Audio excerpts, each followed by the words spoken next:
Ma stasera che ci fai il buono? Questa sera vi preparo la caponata, come la faceva mia nonna.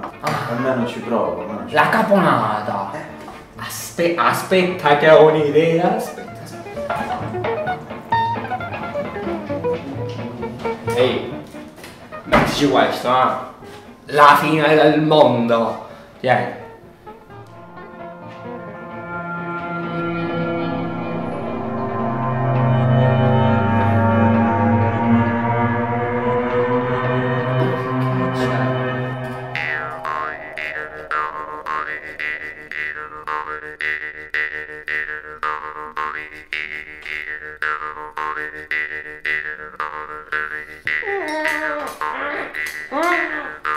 Ho dato, mettetelo nella menescia. Campagna di sensibilizzazione contro l'uso del dado nella caponata, a cura dell'associazione Comu Bene Si Cunta.